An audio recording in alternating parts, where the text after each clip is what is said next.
What are some of the challenges of teaching Yiddish language and culture in a university course? I think increasingly the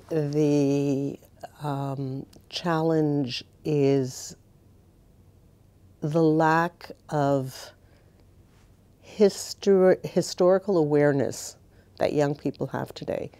History is no longer taught as a compulsory subject, and students come to the class unaware, not just of their own history, but of world history and how their lives today have been shaped by events of the immediate and near past, let alone 100 years ago.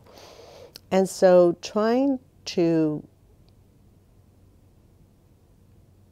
get them to understand that culture is shaped by, in culture, literature, all creative energies are shaped by a context, and that context is missing.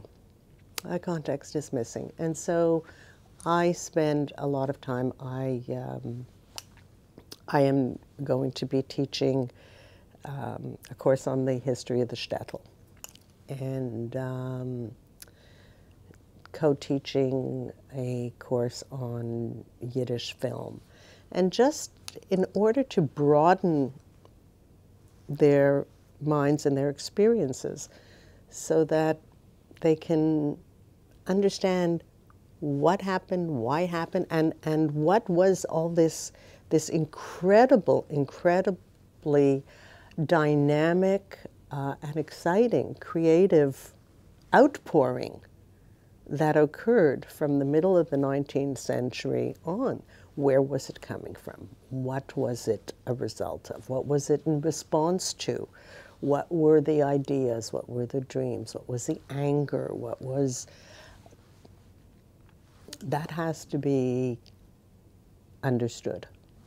And it has to be something that young people today can